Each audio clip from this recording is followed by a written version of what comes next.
എല്ലാ സുഹൃത്തുക്കൾക്കും നമസ്കാരം. ആത്മീയ യാത്രയുടെ പുതിയൊരു എപ്പിസോഡിലേക്ക് ഹാർദമായ സ്വാഗതം. നമ്മൾ ഭൂമിയിലുള്ള 99% ആളുകളും ഈശ്വരവിശ്വാസികളാണ്. വിശ്വാസം എന്ന് പറയുന്നത് അവന് ഈ പ്രപഞ്ചത്തിലേക്ക് നോക്കുമ്പോൾ ഈ പ്രകൃതിയിലുള്ള അല്ലെങ്കിൽ ഈ പ്രപഞ്ചത്തിലുള്ള ഒന്നും തന്നെ തൻ്റെ സൃഷ്ടിയല്ല എന്ന് മനസ്സിലാക്കുകയും ഈ സൂര്യനും നക്ഷത്രങ്ങളും ചന്ദ്രനും ഭൂമിയും മറ്റു സൗരയൂഥവും ഗാലക്സികളും എല്ലാം നോക്കുമ്പോൾ വളരെ അത്ഭുതത്തോടെയാണ് ഓരോ മനുഷ്യനും ഈ പ്രപഞ്ചത്തിലേക്ക് നോക്കുന്നത്. അപ്പോൾ തൻ്റെ അപരിമിതമായ കഴിവുകൾ വെച്ചിട്ട് തനിക്കിതൊന്നും സൃഷ്ടിക്കാൻ സാധിക്കില്ല എന്നുള്ളൊരു തിരിച്ചറിവ് ഓരോ മനുഷ്യനുമുണ്ട്. ഉദാഹരണം, തൻ്റെ ശരീരം പോലും, ശരീരത്തിലുള്ള അതിൻ്റെ ശരീരത്തിൻ്റെ പ്രവർത്തനം, ആന്തരികമായ പ്രവർത്തനങ്ങളൊന്നും ഒരു മനുഷ്യൻ്റെയും നിയന്ത്രണത്തിലല്ല എന്ന് മനസ്സിലാക്കാം. ഉദാഹരണമായിട്ട് നമ്മുടെ ശരീരത്തിൽ ഓടുന്ന രക്തം, അത് ഹൃദയം പമ്പ് ചെയ്യുന്നത്, അതുപോലെ നമ്മൾ കഴിക്കുന്ന ഭക്ഷണം ദഹിപ്പിച്ച് അത് ഗ്ലൂക്കോസ്, ഗ്ലൈക്കോജന്, ബ്ലഡ്, അതുപോലെ ഇങ്ങനെയുള്ള ആ പ്രോസസ്സ്, ഇങ്ങനെയുള്ള കാര്യങ്ങളൊന്നും ഒരു മനുഷ്യൻ്റെയും നിയന്ത്രണത്തിലല്ല. അപ്പോൾ ഇതൊക്കെ നമ്മൾ നോക്കിയാൽ ബാഹ്യമായ അല്ലെങ്കിൽ ഒരു ശക്തിയുടെ, ഒരു അദൃശ്യമായ ശക്തിയുടെ കഴിവിൻ്റെ ഫലമായിട്ട് നമ്മളിലൂടെ സംഭവിക്കുന്നതാണ് എന്ന് നമ്മൾ മനസ്സിലാക്കും. കാരണം ഒരു മനുഷ്യജീവന് ജന്മമെടുക്കുന്നത് പോലും അത് ഒരു കുംഭീജവും അണ്ഡവുമായി സംയോജിച്ച് ഒരു സിക്താണ്ഡം ഉണ്ടായി. ആ സിക്താണ്ഡം അമ്മയുടെ ശരീരത്തിലെ ബ്ലഡ് സ്വീകരിച്ച് 9 മാസത്തോളം ഗർഭപാത്രത്തിലിടന്ന് അതിൻ്റെ പല പ്രോസസ്സിലൂടെ കടന്നുപോയി ഒരു കുഞ്ഞായി ജനിക്കുന്നതുവരെ ഒന്നും അവൻ്റെ നിയന്ത്രണത്തിലല്ല. അപ്പം നമ്മളെ ഈ അത്ഭുതപ്പെടുത്തുന്ന കാര്യങ്ങൾ, ഈ അത്ഭുതങ്ങളിൽ നിന്നാണ് നമ്മുടെ വിശ്വാസം ജനിക്കുന്നത്. തൻ്റെ കഴിവിൻ്റെ അല്ലെങ്കിൽ തൻ്റെ കഴിവ് കൊണ്ടെന്നല്ല ഇവിടെ ഒന്നും സംഭവിക്കുന്നത്, നടക്കുന്നത് എന്ന് മനസ്സിലാക്കാം. പിന്നെ നമ്മൾ നോക്കിക്കഴിഞ്ഞാൽ നമ്മുടെ ശരീരം,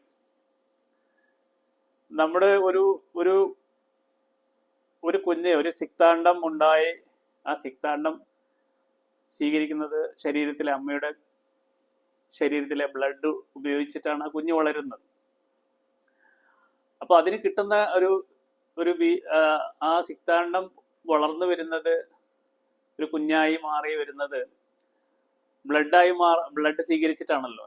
അപ്പം ഈ ബ്ലഡ് കിട്ടുന്നതോ അമ്മ കഴിക്കുന്ന ഭക്ഷണത്തിൽ നിന്നാണ്. അമ്മ കഴിക്കുന്ന ഭക്ഷണമോ അത് പുറത്തുള്ള ഭൂമിയിലുള്ള സസ്യജാലങ്ങളിൽ നിന്ന് കിട്ടുന്ന, സസ്യജന്തു ജീവജാലങ്ങളിൽ നിന്ന് കിട്ടുന്ന ഭക്ഷണത്തിൻ്റെ, മാംസത്തിൻ്റെയും ഫലമായിട്ടാണ് ആ കഴിക്കുന്ന ഭക്ഷണമാണ് പല പ്രോസസ്സിലൂടെ കടന്ന് ബ്ലഡായി മാറും. അപ്പോൾ നമ്മൾ നോക്കിക്കഴിഞ്ഞാൽ പ്രപഞ്ചത്തിലല്ലെങ്കിൽ ഭൂമിയിലുള്ള സസ്യത്തിൻ്റെ ഒരു പഴം, അല്ലെങ്കിൽ ഇപ്പോൾ നമ്മൾ ഉദാഹരണമായിട്ട് ഒരു പഴം എടുക്കുക. ആ പഴം ഒരു വാഴയിലാണ് ആ പഴം ഉണ്ടാവുന്നത്.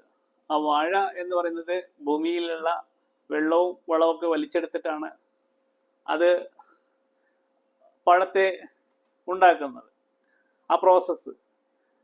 അപ്പോൾ നമ്മൾ സൂക്ഷ്മമായി നോക്കിക്കഴിഞ്ഞാൽ നമ്മൾ കഴിക്കുന്ന ഓരോ ഭക്ഷണവും എല്ലാം ഭൂമിയിൽ നിന്നാണ്. ഭൂമി തന്നെയാണ്, മണ്ണ് തന്നെയാണ് നമ്മുടെ ഭക്ഷണം.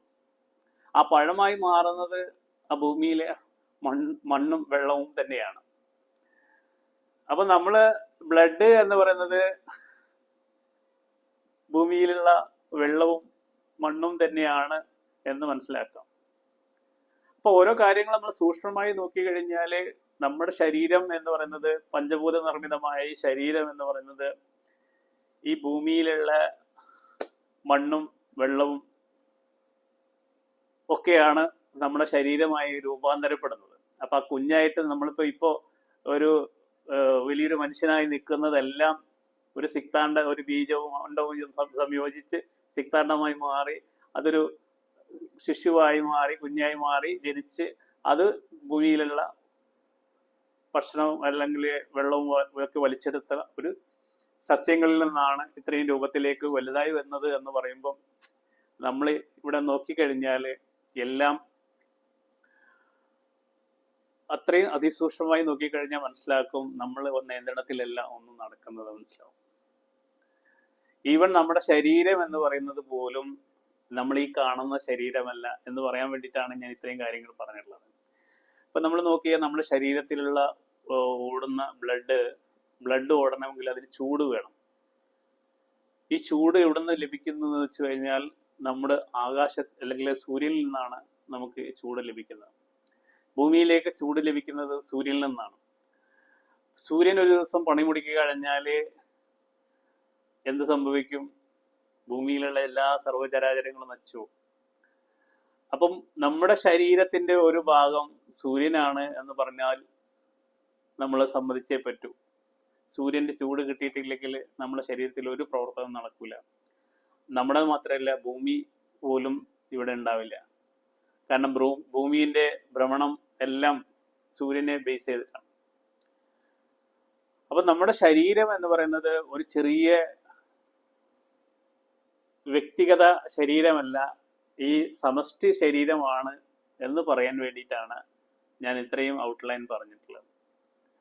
അപ്പൊ നമ്മുടെ ശരീരം എന്ന് പറയുന്നത് ഈ ഭൂമിയും സൂര്യനും ഈ പ്രപഞ്ചത്തോളം വലുപ്പമുള്ളത് തന്നെയാണ് എന്ന് പറഞ്ഞാൽ മനസ്സിലാക്കിയെടുക്കാം. യുക്തിപരമായിട്ട് തന്നെ നമുക്ക് മനസ്സിലാക്കാൻ പറ്റും. പലപ്പോഴും നമ്മൾ കാണുന്നത് ഒരു ബാഹ്യമായി. ഇപ്പം നമുക്ക് പുറമേയുള്ള വായു ലഭിച്ചിട്ടില്ലെങ്കിൽ നമുക്ക് ശ്വസിക്കാൻ പറ്റുമോ? നമ്മൾ മരിച്ചോയില്ലേ? അപ്പോൾ പുറമേ നിന്നുള്ള വെള്ളം നമുക്ക് കിട്ടിയിട്ടില്ലെങ്കിൽ നമ്മൾ മരിച്ചു പോകും. ഭക്ഷണം, അതായത് സസ്യങ്ങളും ജന്തുക്കളിൽ നിന്നും കിട്ടുന്ന ആ ഭക്ഷണം, ഇതൊക്കെ നമ്മൾ പുറത്താണ്. അപ്പം നമ്മളെ ശരീരം മുഴുവൻ കിടക്കുന്നത് പുറത്താണ്, അകത്തല്ല. ഈ ചെറിയ ശരീരമല്ല നമ്മുടെ ശരീരം എന്ന് പറയുന്നത് ഈ പ്രപഞ്ചത്തോളം വലിപ്പമുണ്ട് എന്ന് പറയാനാണ് ഞാൻ ഇത്രയും കാര്യങ്ങൾ നിങ്ങൾ മനസ്സിലാക്കിയത്. ഇനി നമുക്ക് നോക്കാം, നമ്മുടെ സുഹൃത്ത് ചോദിച്ചിട്ടുള്ള ഒരു ചോദ്യത്തിലേക്ക് കിടക്കാം. സുഹൃത്ത് ചോദിച്ചിട്ടുള്ളത് ഒരു ആത്മാന്വേഷണ ആയ ഒരു വ്യക്തിക്ക് ഈശ്വരനെ എങ്ങനെ ശരണാഗതി പ്രാപിക്കാൻ പറ്റും? എന്തുകൊണ്ടാണ് ഈ ശരണാഗതി എന്ന് പറഞ്ഞാൽ ഇപ്പൊ നമ്മൾ പറഞ്ഞു, നമ്മളെ കഴിവിലല്ല, ഒരു ജീവന്റെ കഴിവ് കൊണ്ടല്ല ആ ജീവൻ ഇവിടെ ജീവിക്കുന്നത്. അദൃശ്യമായ ശക്തി, അതിനാണ് നമ്മൾ ഈശ്വരൻ എന്ന് പറയുന്നത്. ആ ഈശ്വര ശക്തിയിലാണ് ഓരോ ജീവനും നിലനിൽക്കുന്നത്. സർവ്വചരാചരങ്ങൾ നിലനിൽക്കുന്നത് അദൃശ്യ ശക്തി തന്നെയാണ്. നമ്മൾ അതിനെ പറയുന്നത് പേരാണ് ഈശ്വരൻ, പരാശക്തി, മായ, എല്ലാം പറയുന്നത് നമ്മൾ ഈശ്വരനെ കുറിച്ചാണ്. ഇത്ര വിശദമായി പറയുന്നത് എന്തുകൊണ്ടാണെന്ന് വെച്ചാൽ അതിനെ വ്യക്തമായിട്ട് മനസ്സിലാക്കിയെങ്കിൽ മാത്രമേ നമുക്ക് ശരണാഗതി ആരെയാണ് പ്രാപിക്കേണ്ടതെന്ന്. നമ്മൾ എന്തുകൊണ്ടാണ് ജീവൻ ഈശ്വരന് ശരണാഗതി പ്രാപിക്കണമെന്ന് അല്ലെങ്കിൽ സറണ്ടർ ചെയ്യണമെന്ന് പറയാൻ കാരണം, നമ്മൾ ഓരോ ജീവനും ഈശ്വരന്റെ ഭാഗമാണ്, ഈ മായയുടെ ഭാഗമാണ്, ഈ പരാശക്തിയുടെ ഭാഗമാണ്. ഓരോ മതത്തിലും പറയുകയാണെങ്കിൽ ഈശ്വരൻ എന്ന് പറയുന്നതിന് അള്ളാഹു എന്ന് പറയുന്ന മുസ്ലിങ്ങൾ പറയും, പിന്നെ ക്രിസ്ത്യൻസ് യേശു എന്ന് പറയും, അല്ലെങ്കിൽ യഹോവ എന്ന് പറയും, ഹിന്ദുക്കളിൽ ഈശ്വരൻ എന്ന് ദൈവമേ അങ്ങനെ പറയും. അപ്പോൾ പല രീതിയിൽ എന്ന് പറഞ്ഞാലും എല്ലാം ഒന്ന് തന്നെയാണ്, ഒരു ശക്തി തന്നെയാണ്. ഏകശക്തിയിൽ നിന്നാണ് അനേക നാനാരൂപങ്ങൾ ഇവിടെ നിലനിൽക്കുന്നത്. അപ്പൊ വിശ്വാസം, അതുകൊണ്ടാണ് ഏത് വിശ്വാസത്തിലൂടെയും പോയി കഴിഞ്ഞാൽ ഒരൊറ്റ ഡെസ്റ്റിനേഷനിൽ തന്നെയാണ് എല്ലാം എത്തുന്നത് എന്ന് മനസ്സിലാക്കാൻ പറ്റും.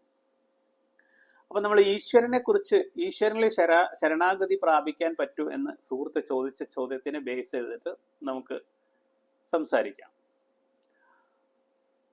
നമ്മൾ എന്തുകൊണ്ടാണ് നമ്മൾ പറഞ്ഞത് ഓരോ ജീവനും മായയുടെ ഭാഗമാണ്. അപ്പൊ മായയുടെ അല്ലെങ്കിൽ പ്രകൃതിയുടെ സമ്മതമില്ലാതെ നമുക്ക് മായയെ ഭേദിക്കാൻ സാധിക്കില്ല. അപ്പൊ മായ എന്ന് പറയുന്നത് എന്തുകൊണ്ടാണ് ഇത് മായയാണ് എന്ന് പറയുന്നതും നമ്മൾ മനസ്സിലാക്കണം. ഈശ്വരൻ എന്ന് പറയുന്നത് മായയാണ് എന്ന് പറയുന്നത് ആത്മാവിനെ സംബന്ധിച്ചിടത്തോളം ഇത് മായയാണ്. എന്നാൽ ഒരു ജീവനെ സംബന്ധിച്ചിടത്തോളം ഇതെല്ലാം സത്യമാണ്. വളരെ കോൺട്രഡിക്ഷനാണ് കാര്യങ്ങൾ മനസ്സിലാക്കാൻ. അതായത് ഈ പ്രപഞ്ചവും സർവചരാചരങ്ങളും ഭൂമിയും സൂര്യനും ചന്ദ്രനാദികളെല്ലാം ഒരു ജീവനെ സംബന്ധിച്ചിടത്തോളം സത്യമാണ്. ജീവനെ സംബന്ധിച്ചിടത്തോളം ഈ ഈശ്വരൻ എന്ന് പറയുന്ന അദൃശ്യ ശക്തിയും സത്യമാണ്.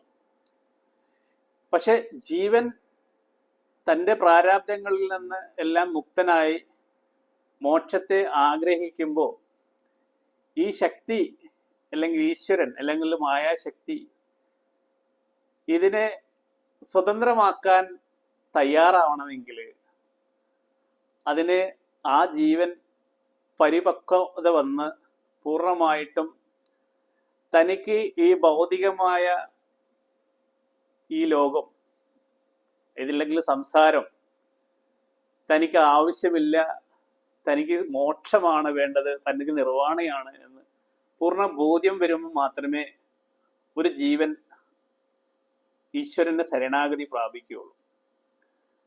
ഞാൻ എന്തുകൊണ്ടാണ് അങ്ങനെ പറയാൻ കാരണം എന്ന് വെച്ചാൽ, ഒരു ജീവൻ ഈ ഭൂമിയിലുള്ള സുഖങ്ങളും സൗകര്യങ്ങളും എൻജോയ് ചെയ്യാനാണ് ആഗ്രഹിക്കുന്നതെങ്കിൽ അവിടെ ശരണാഗതിയില്ല. അവന് വേണ്ടത് പ്രാർത്ഥനയാണ്. അവൻ പ്രാർത്ഥിക്കുന്നത് എന്താണ്? എനിക്ക് ഭൗതികമായ സുഖങ്ങൾ തരണേ, എനിക്ക് നല്ല കുഞ്ഞുങ്ങളെ തരണേ, എനിക്ക് നല്ല വീട് തരണേ, എനിക്ക് നല്ല കാറ് തരണേ, എനിക്ക് നല്ല ഒരുപാട് സ്ഥലങ്ങൾ തരണേ, എൻ്റെ നല്ല ആരോഗ്യം തരണേ. ഇങ്ങനെയുള്ള പ്രാർത്ഥനകളാണ് സാധാരണഗതിയിൽ ഏതൊരു മനുഷ്യനും അമ്പലത്തിൽ പോയാലും പള്ളിയിൽ പോയാലും നമ്മൾ പറയുന്ന എവിടെ ഏത് ദേവാലയങ്ങളിൽ പോയാലും മനുഷ്യൻ പ്രാർത്ഥിക്കുന്നത് എൻ്റെ കുടുംബത്തിനും എൻ്റെ കുഞ്ഞുങ്ങൾക്കും ഭാര്യയ്ക്കും മക്കൾക്കും അച്ഛനും അമ്മയ്ക്കൊക്കെ ആരോഗ്യവും ആയുസ്സും സൗകര്യങ്ങളും സന്തോഷവും നൽകണേ എന്നായിരിക്കും. അപ്പോൾ ഇതിൽ നിന്ന് വ്യത്യസ്തമാണ് ഒരു ആത്മാന്വേഷിയുടെ ജീവിതം എന്ന് പറഞ്ഞു കഴിഞ്ഞാൽ. അപ്പൊ ഇതൊക്കെ ഒരു ആത്മാന്വേഷി ഇതൊക്കെ പ്രാർത്ഥിക്കില്ലേ എന്ന് ചോദിച്ചു കഴിഞ്ഞാൽ അവൻ ശരണാഗതി പ്രാപിക്കുന്നത് വരെ ഇതൊക്കെ പ്രാർത്ഥിച്ചിട്ടുണ്ടാവും. പൂർണ്ണമായും തൻ്റെ ലക്ഷ്യം മുക്തിയാണ്, മോക്ഷമാണ്, ആത്മസാക്ഷാത്കാരമാണ് എന്ന് മനസ്സിലാക്കുന്നത് വരെ അവന്റെ പ്രാർത്ഥനയും ആ ജീവന്റെ പ്രാർത്ഥനയും ഇതൊക്കെ തന്നെയായിരിക്കാം. പക്ഷേ തൻ്റെ ലക്ഷ്യം ആത്മസാക്ഷാത്കാരമാണ് എന്ന് മനസ്സിലാക്കുന്ന മൊമെന്റില് താൻ ഈ പ്രകൃതിയിൽ നിന്ന് പൂർണ്ണമായിട്ടും മുക്തനാവണം, ഇതിൽ നിന്നെല്ലാം ഈ പിടുത്തത്തിൻ്റെ അപ്പം പ്രകൃതിയുടെ കരാള ഹസ്തത്തിൽ നിന്ന് എനിക്ക് മോചിതനാവണം, ഇനിയൊരു ജന്മം എനിക്ക് വേണ്ട, എനിക്ക് മോക്ഷമാണ്, നിർവ്വാണയാണ് എന്ന് ബോധ്യമാവുന്ന മൊമെന്റിലാണ് അവൻ ശരണാഗതി പ്രാപിക്കേണ്ടത് അല്ലെങ്കിൽ സറണ്ടർ ചെയ്യേണ്ടത്. അതുവരെ അവൻ സറണ്ടർ ചെയ്യുന്നില്ല. കാരണം അവൻ്റെ ഭൗതികമായ ആഗ്രഹങ്ങളൊന്നും പൂർണ്ണമായും തീർന്നിട്ടുണ്ടാവില്ല. മനുഷ്യന് ഒരുപാട് ഭൗതികമായ ആഗ്രഹങ്ങളുണ്ടാവും. ഇവിടുത്തെ ഈ ഭൂമിയിലുള്ള ഒരുപാട് സുഖങ്ങൾ ആസ്വദിക്കാനും സെക്ഷൽ ലൈഫും അതുപോലെ പിന്നെ നല്ല നല്ല ഭക്ഷണങ്ങൾ കഴിക്കാനും ഈ പ്രകൃതിയെ പൂർണ്ണമായിട്ട് എക്സ്പ്ലോർ ചെയ്യാനും ഭൂമിയിൽ പല സ്ഥലങ്ങൾ കാണാനും അങ്ങനെ നല്ല നല്ല സാധനങ്ങൾ ഇപ്പം പുതുവിധ കണ്ടുപിടുത്തങ്ങളിൽ ഉപയോഗിച്ചിട്ടുള്ള സാധനങ്ങൾ ഉപയോഗിക്കാനും ടെക്നോളജി ഉപയോഗിക്കാനും അങ്ങനെ പറഞ്ഞ ഒടുങ്ങാത്തത്ര ആഗ്രഹങ്ങൾ ഓരോ മനുഷ്യനും ഉണ്ടാവും. അപ്പൊ ഇങ്ങനെയുള്ള ആഗ്രഹങ്ങളെല്ലാം പൂർണ്ണമായിട്ടും ഒടുങ്ങാത്ത ഒരു മനുഷ്യനെ സംബന്ധിച്ചിടത്തോളം ഈശ്വരന് സറണ്ടർ ചെയ്യുക എന്ന് പറയുന്നത് പ്രായോഗികമല്ല. അപ്പൊ ഈശ്വരനെ സറണ്ടർ ചെയ്യേണ്ട ആളുകൾ ആരാണ്? പൂർണ്ണമായും സത്യാന്വേഷണം നടത്തുന്ന മുക്തിക്ക് അർഹരായിട്ടുള്ള ആളുകളാണ് ഈശ്വരൻ സറണ്ടർ ചെയ്യേണ്ടത്. സറണ്ടർ ചെയ്യുക എന്ന് പറഞ്ഞാൽ 100% നമ്മൾ പ്രാർത്ഥിക്കേണ്ട പ്രാർത്ഥന ഇതാണ്: നീ തന്ന ശരീരം, നീ തന്ന മനസ്സ്, അത് പൂർണ്ണമായും നീ തിരിച്ചെടുക്കുക എന്നാണ് പ്രാർത്ഥിക്കേണ്ടത്. അതായത് നീ പഞ്ചഭൂത നിർമ്മിതമായ ഈ ശരീരം നീ തന്നതാണ്, മായ തന്നതാണ്, ഈശ്വരൻ തന്നതാണ്. ഈ മനസ്സ് നീ തന്നതാണ്. എനിക്കിതൊന്നും വേണ്ട, പൂർണ്ണമായും നീ ഇതെല്ലാം സ്വീകരിക്കുക, അങ്ങോട്ട് സ്വീകരിക്കുക. അതായത് നമ്മൾ ഓരോ മനുഷ്യനും ഇതോടെ കടമെടുത്തിരിക്കും. ഓരോ ജീവനെ ഈശ്വരിൽ നിന്ന് ഒരു പങ്ക് നമ്മൾ എടുത്തിരിക്കാം. ബാങ്കിൽ നിന്ന് ലോൺ എടുത്ത മാതിരി നമ്മൾ ഒരു പങ്ക് എടുത്തിരിക്കുക. എന്നിട്ട് നമ്മൾ റെന്റിന് ഒട്ടുകയാണ്, അല്ലെങ്കിൽ നമ്മളൊരു ലോണിന് ഇത് റണ്ണ് ചെയ്യണം, ഈ ശരീരത്തെയും മനസ്സിനെയും. അത് തിരിച്ചു കൊടുക്കുന്ന ഒരു ഏർപ്പാടാണ് ഈ സറണ്ടറിങ് എന്ന് പറഞ്ഞാൽ. ഈശ്വരനോട് പറയാണ്: നീ തന്ന ശരീരം, നീ തന്ന മനസ്സ്, നീ തന്നെ തിരിച്ചെടുക്കുക. എനിക്ക് ഇതൊന്നുമല്ല വേണ്ടത്, എനിക്ക് നിർവ്വാണയാണ് വേണ്ടത്, എനിക്ക് മുക്തിയാണ് വേണ്ടത്, എനിക്ക് ആത്മസാക്ഷാത്കാരമാണ്, ആത്മാവിനെ അറിയാൻ അനുഭവിക്കണം, ഞാൻ ആരാണ് എന്ന അനുഭവം, അല്ലെങ്കിൽ ഞാൻ ആരാണെന്ന് സത്യമാണെന്ന് എനിക്ക് പറയാനുണ്ട്. അപ്പോഴും മാത്രമേ ഈശ്വരൻ എന്ന് പറയുന്ന മായാശക്തി നിങ്ങളെ മുന്നിൽ കണ്ണു തുറക്കുകയുള്ളൂ. അപ്പോഴേ അത് നിങ്ങളെ പ്രാർത്ഥന സ്വീകരിക്കുള്ളൂ. ആ പ്രാർത്ഥനയ്ക്കാണ് സറണ്ടറിങ് എന്ന് പറയുക. അല്ലാതെ നിങ്ങൾ ഈ ഭൂമിയിൽ എനിക്ക് അത് വേണം, ഇത് വേണം, എനിക്ക് എത്ര വേണം, 10 സെന്റ് 100 സെന്റ് സ്ഥലം വേണം, 100 ഏക്കർ സ്ഥലം വേണം, അല്ലെങ്കിൽ എനിക്ക് BMW കാറ് വേണം, എനിക്ക് ഭാര്യ നല്ല സ്വഭാവമായിരിക്കണം, നല്ല സുന്ദരിയ ഭാര്യനെ കിട്ടണം, ഇതൊന്നല്ല നിങ്ങളുടെ സറണ്ടറിങ്ങിന്റെ ഭാഗമായിട്ടുള്ള പ്രാർത്ഥന. നിങ്ങളുടെ പ്രാർത്ഥന പൂർണ്ണമായിട്ടും നീ തന്ന ശരീരവും മനസ്സും നീ തിരിച്ചെടുത്ത് എനിക്ക് പൂർണ്ണമായും ആത്മസാക്ഷാത്കാരം ലഭിക്കണം, മുക്തി ലഭിക്കണം, വിദേഹമുക്തി ലഭിക്കണം, ജ്ഞാനം ലഭിക്കണം. അപ്പം ജ്ഞാനം ലഭിക്കുമ്പോൾ മാത്രമേ ഈ മനസ്സിൻ്റെ അജ്ഞത മാറി ആ മനസ്സിൻ്റെ സ്ഥാനത്ത് ആത്മാവ് വിളങ്ങുകയുള്ളൂ. ഇതാണ് ഏതൊരു ജീവനും പൂർണ്ണമായും ആത്മസാക്ഷാത്കാരം അടയണമെന്ന് തോന്നുന്ന ജീവന്റെ അവസാനത്തെ പ്രാർത്ഥന. ഈ പ്രാർത്ഥനയൊക്കെയാണ് നമ്മൾ പറയുന്ന ഈശ്വര സമർപ്പണം, സറണ്ടറിങ് എന്നൊക്കെ പറയുന്നത്. അല്ലാതെ നിങ്ങൾ എന്ത് പ്രാർത്ഥിച്ചാലും നിങ്ങളിലെ ഈശ്വരൻ വിളങ്ങൂല, ആത്മതത്വം തെളിയില്ല എന്നതാണ് ഇതിൽ നിന്ന് മനസ്സിലാക്കേണ്ടത്. അപ്പോൾ ഇതിലൂടെ സുഹൃത്തിന് കൂടുതൽ കാര്യങ്ങൾ മനസ്സിലായിട്ടുണ്ടാവും എന്ന് വിചാരിക്കുന്നു. ഇനിയും കൂടുതൽ ചോദ്യങ്ങൾ ചോദിക്കുക, എന്നെ ബുദ്ധിമുട്ടിക്കുക, സംശയങ്ങൾ ചോദിക്കുക. അപ്പോൾ ഞാനതിൻ്റെ മറുപടി അടുത്ത വീഡിയോയിൽ ഇങ്ങനെ നമുക്ക് സംസാരിക്കാം. ഇതൊരു ഗിവ് ആൻഡ് ടേക്ക് അതുപോലെ അങ്ങനെ നമുക്ക് കൂടുതൽ സംശയ നിവാരണത്തോടു കൂടി മുന്നോട്ട് പോവാം. ഇത്രയും പറഞ്ഞ് ഈ വീഡിയോ ഇവിടെ ചുരുക്കുന്നു. എന്നെ ശ്രവിച്ച എല്ലാവർക്കും നന്ദി, നമസ്കാരം. കമൻറ്റ് ചെയ്യുക, ലൈക്ക് ചെയ്യുക, സബ്സ്ക്രൈബ് ചെയ്യുക. Okay, thank you.